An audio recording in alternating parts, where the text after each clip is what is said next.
Iran Israel ಯುದ್ಧದಿಂದಾಗಿ ಮದ್ಯ ಪ್ರಚಲಿತ ಸಿಲುಕಿರುವ ಕರ್ನಾಟಕದವರ ರಕ್ಷಣೆಗೆ ಕರ್ನಾಟಕ ಸರ್ಕಾರ ಕ್ರಮ ವಹಿಸಿದೆ ಅಂತ ಕಂದಾಯ ಸಚಿವ ಕೃಷ್ಣ ಬೈರೇಗೌಡ ತಿಳಿಸಿದರು. ವಿಧಾನಸೌಧದಲ್ಲಿ ಸುದ್ದಿಗೋಷ್ಠಿ ನಡೆಸಿ ಮಾತನಾಡಿದ ಅವರು, ಯಾರು ಆತಂಕಗೊಳಗಾಗುವುದು ಬೇಡ. ರಾಜ್ಯ ಸರ್ಕಾರ ಕೇಂದ್ರ ವಿದೇಶಾಂಗ ಇಲಾಖೆ ಜೊತೆ ಸಂಪರ್ಕದಲ್ಲಿದೆ. ಎಲ್ಲರ ರಕ್ಷಣೆಯೂ ಕ್ರಮ ತೆಗೆದುಕೊಳ್ಳಲಿದೆ ಎಂದು ಅಭಯ ನೀಡಿದರು.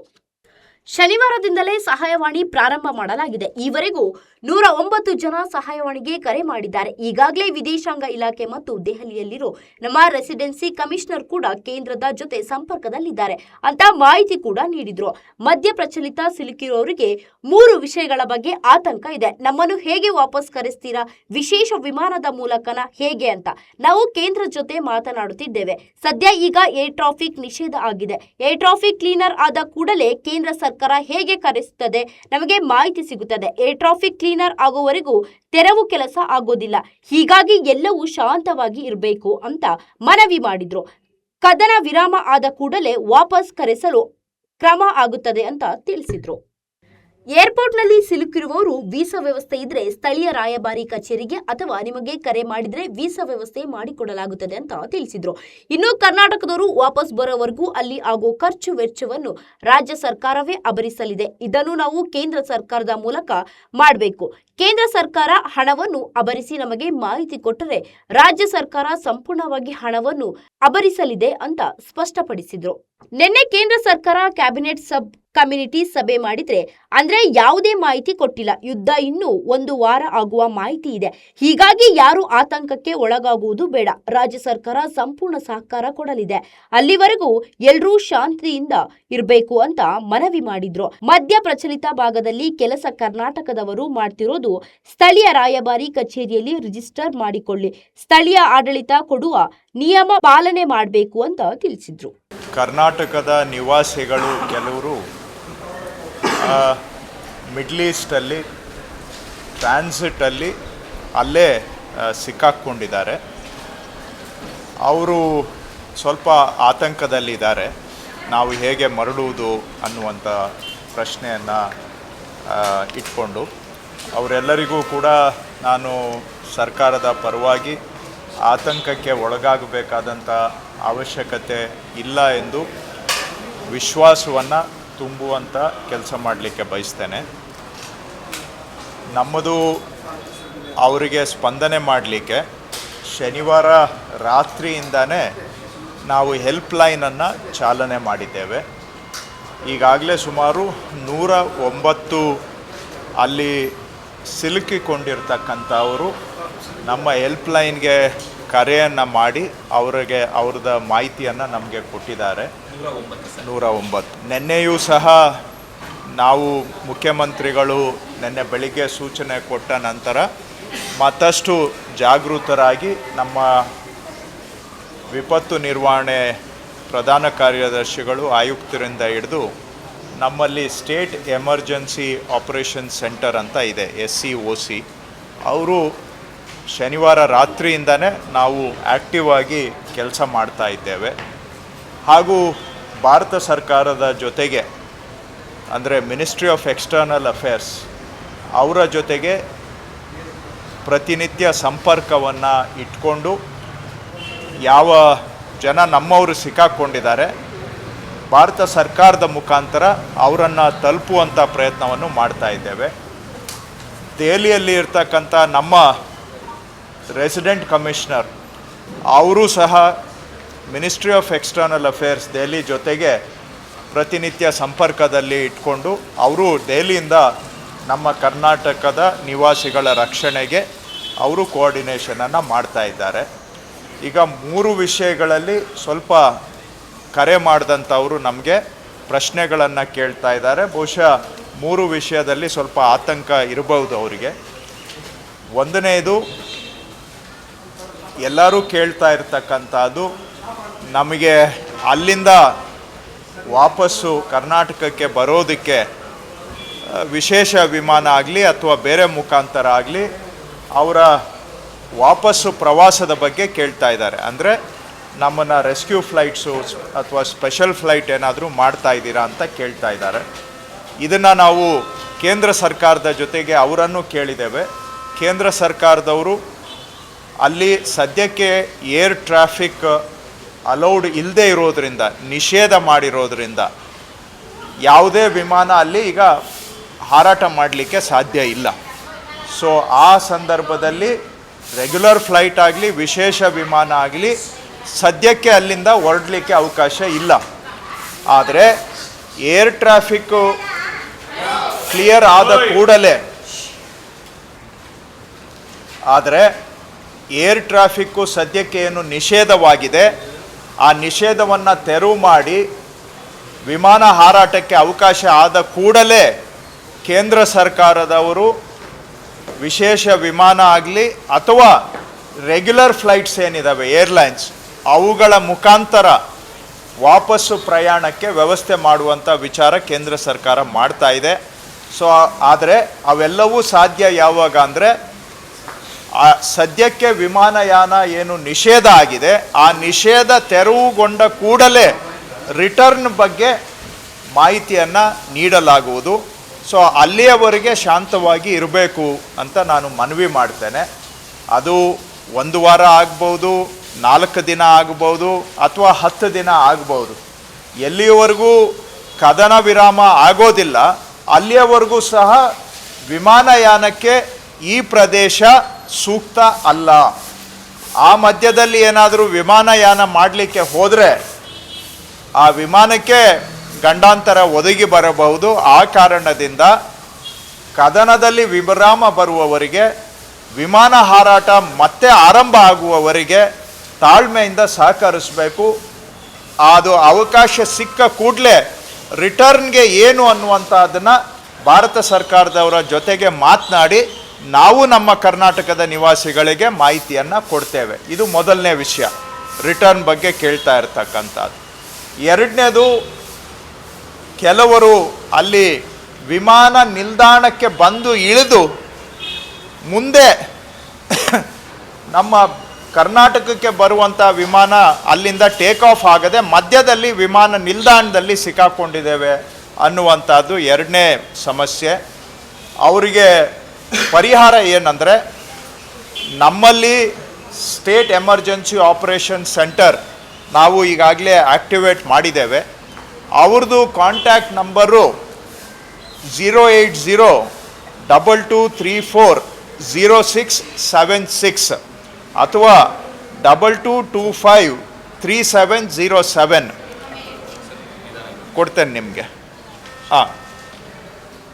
22340676 ಅಥವಾ 22253707 ಇವೆರಡು ನಂಬರ್ಗೆ ಫೋನ್ ಮಾಡಬಹುದು. ಇದು ನಮ್ಮ ಹೆಲ್ಪ್ಲೈನ್ ಸಹಾಯವಾಣಿ ಕೇಂದ್ರ.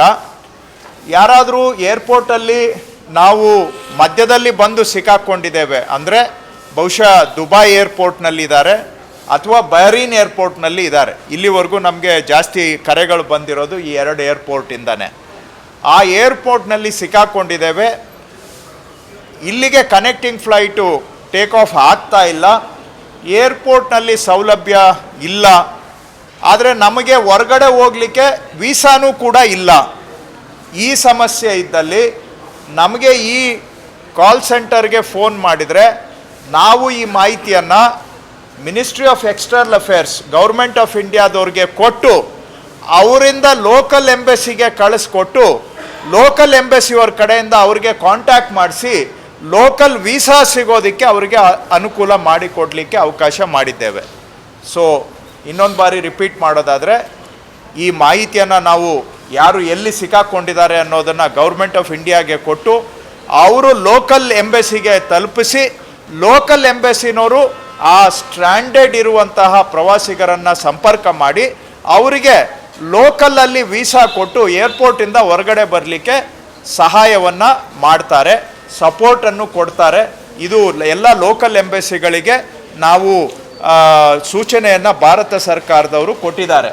ಅದಲ್ಲದೆ ನಾವು ನಿಮ್ಮ ಜೊತೆಗೆ ಆ ಎಲ್ಲ ದೇಶಗಳದ್ದು ಲೋಕಲ್ ಎಂಬಸಿ ಕಾಂಟ್ಯಾಕ್ಟ್ ನಂಬರ್ಸನ್ನು ಕೂಡ ತಮ್ಮ ಮುಖಾಂತರ ಹಂಚ್ಕೊಳ್ತಾ ಇದ್ದೇನೆ.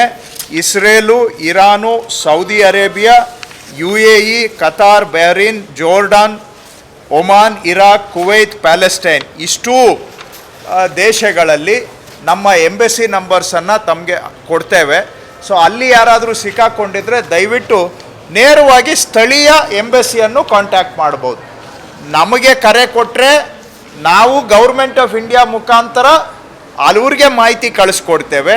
ಇಲ್ಲ ಅಂದರೆ ಡೈರೆಕ್ಟಾಗಿ ಅಲ್ಲಿನ ಎಂಬಸಿಗೆ ಕಾಂಟ್ಯಾಕ್ಟ್ ಮಾಡಿದರೆ ಅವರು ವೀಸಾಗೆ, ಟ್ರಾನ್ಸಿಟ್ ವೀಸಾಗೆ ಅರೇಂಜ್ ಮಾಡ್ತಾರೆ ಅಥವಾ ಬೇರೆ ಲೋಕಲ್ ಸಪೋರ್ಟನ್ನು ಕೊಡಬೇಕು ಅಂತ ಅವರಿಗೆ ಭಾರತ ಸರ್ಕಾರ ಸೂಚನೆಯನ್ನು ಕೊಟ್ಟಿದೆ. ಇದು ಅಲ್ಲದೆ ಕೇಂದ್ರ ಸರ್ಕಾರದ್ದು ಸಾರಥಿ ಸಹಾಯ ಅಂತ ಒಂದು ವೆಬ್ ಪೋರ್ಟಲ್ಲಿದೆ, ಅಲ್ಲೂ ಕೂಡ ನೇರವಾಗಿ ಸಂಪರ್ಕ ಮಾಡ್ಬೋದು. ಸೊ 3 ವಿಧಾನ ಇದೆ. ಒಂದು, ನಮ್ಮ ಸ್ಟೇಟ್ ಎಮರ್ಜೆನ್ಸಿ ಆಪರೇಷನ್ ಸೆಂಟರ್ ನಮ್ಮ ಹೆಲ್ಪ್ಲೈನ್ಗೆ ಫೋನ್ ಮಾಡ್ಬೋದು. ನಾವು ಅದನ್ನು ಕೇಂದ್ರ ಸರ್ಕಾರಕ್ಕೆ ಕೊಟ್ಟು ಅಲ್ಲಿಂದ ಎಂಬಸಿಗೆ ಕೊಡಿಸ್ತೇವೆ. ಅಥವಾ ನೇರವಾಗಿ ಲೋಕಲ್ ಎಂಬಸಿಗೆ ಸಂಪರ್ಕ ಮಾಡ್ಬೋದು. ಅಥವಾ ಕೇಂದ್ರ ಸರ್ಕಾರದ ಸಹಾಯವಾಣಿ ಆನ್ಲೈನಲ್ಲಿ ಸಾರಥಿ ಸಹಾಯ ಅಂತ ಇದೆ, ಅದಕ್ಕೂ ಕೂಡ ಸಂಪರ್ಕ ಮಾಡ್ಬೋದು. ಸೊ ಇದರ ಮುಖಾಂತರ ಲೋಕಲಲ್ಲಿ ಸದ್ಯಕ್ಕೆ ಟೆಂಪ್ರರಿಯಾಗಿ ಏರ್ಪೋರ್ಟಲ್ಲಿ ಸಿಕ್ಕಾಕೊಂಡಿರೋರಿಗೆ ವೀಸಾ ಅರೇಂಜ್ಮೆಂಟ್ಸನ್ನು ಮಾಡಿ ಏರ್ಪೋರ್ಟಿಂದ ಹೊರಗಡೆ ಬಂದು ಹೋಟೆಲಲ್ಲಿ ಅಕಾಮಡೇಷನ್ ತಗೊಂಡು ಈ ಗಲಭೆ ಕಡಿಮೆ ಆಗೋವರೆಗೂ ಕಾಯಲಿಕ್ಕೆ ಅವಕಾಶ ಆಗುತ್ತೆ. ಇನ್ನು 3ನೇ ವಿಷಯ, ಇವ್ರಿಗೆ ಅಲ್ಲಿ ಅಕಾಮಡೇಷನ್ನು ಮತ್ತೊಂದು ಮಗದೊಂದು ಅದರ ಖರ್ಚು ವೆಚ್ಚಗಳ ಬಗ್ಗೆನೂ ಕೂಡ ಕೆಲವು ಪ್ರಶ್ನೆಗಳು ಬಂದಿದ್ದಾವೆ. ನಾವು ನೇರವಾಗಿ ಆಯಾ ದೇಶಗಳಲ್ಲಿ ಅಲ್ಲಿ ಹೋಟೆಲ್ ಖರ್ಚನ್ನು ಕೊಡಲಿಕ್ಕೆ ನಮಗೆ ಯಾವುದೂ ಸಾಧನ ಇಲ್ಲ. ಮತ್ತು ಒಂದು ರಾಜ್ಯ ಸರ್ಕಾರ ಹೊರದೇಶದಲ್ಲಿ ಏನೇ ಮಾಡಬೇಕಾದ್ರೂ ಕೇಂದ್ರ ಸರ್ಕಾರದ ಮುಖಾಂತರವಾಗಿ ಮಾಡಬೇಕಾದಂಥ ಅವಶ್ಯಕತೆ ಇರುತ್ತೆ. ಆದಾಗ್ಯೂ ಸಹ ನಮ್ಮ ಕರ್ನಾಟಕದ ನಿವಾಸಿಗಳು ಅಲ್ಲಿ ಏನಾದರೂ ಸಿಕ್ಕಾಕ್ಕೊಂಡು ಹೋಟೆಲಲ್ಲಿ ಖರ್ಚು ವೆಚ್ಚಕ್ಕೆ ಹಣ ಇಲ್ಲ ಅಂತ ಹೇಳಿದ್ರೆ ನಾವು ಭಾರತ ಸರ್ಕಾರಕ್ಕೆ ಮನವಿ ಮಾಡಿದ್ದೇವೆ. ಅಲ್ಲಿ ಎಂಬಸಿಯವರ ಮುಖಾಂತರ ಅದಕ್ಕೆ ಬೇಕಾದಂತಹ ವ್ಯವಸ್ಥೆಗಳನ್ನು ಮಾಡಿ ಆ ಖರ್ಚನ್ನು ಕರ್ನಾಟಕ ಸರ್ಕಾರ ಭರಿಸುತ್ತದೆ. ಕೇಂದ್ರ ಸರ್ಕಾರದವರು ಎಷ್ಟು ಖರ್ಚಾಗಿದೆ ಅಂತ ನಮಗೆ ಕೊಟ್ಟರೆ ಅದು ಎಷ್ಟೇ ಖರ್ಚಾಗಿದ್ದರೂ ಕೂಡ ಅದನ್ನು ಭರಿಸಲಿಕ್ಕೆ ನಾವು ಸಿದ್ಧರಿದ್ದೇವೆ ಅನ್ನುವಂಥ ವಿಷಯವನ್ನು ಕೇಂದ್ರ ಸರ್ಕಾರದ ಗಮನಕ್ಕೆ ನಾವು ತಂದಿದ್ದೇವೆ. ಆದರೆ ಲೋಕಲಲ್ಲಿ ಬೇರೆ ದೇಶದಲ್ಲಿ ಆಪ್ರೇಟ್ ಮಾಡಬೇಕಾದ್ರೆ ನಾವು ಭಾರತ ಸರ್ಕಾರದ ಮುಖಾಂತರವಾಗಿ ನಾವು ಆಪ್ರೇಟ್ ಮಾಡಬೇಕಾಗುತ್ತೆ. ಸೊ ಅಲ್ಲಿ ಎಂಬಸಿಯವ್ರಿಗೆ ಕರ್ನಾಟಕದ ನಿವಾಸಿಗಳಿಗೆ ಏನಾದರೂ ಹೋಟೆಲು ಖರ್ಚು ವೆಚ್ಚ ಬಂದರೆ ಅದನ್ನು ಭರಿಸಲಿಕ್ಕೆ ಕರ್ನಾಟಕ ಸರ್ಕಾರ ತಯಾರಿದೆ.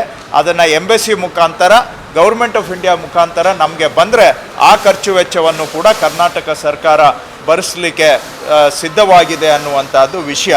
ಇಷ್ಟು ವಿಷಯಗಳು ಇವತ್ತು ನಿನ್ನೆ ಕೇಂದ್ರ ಸರ್ಕಾರದ ಸಂಪುಟ ಉಪಸಮಿತಿ, cabinet sub committee on security ನಿನ್ನೆ ಸಂಜೆ ಭೇಟಿ ಮಾಡಿದೆ.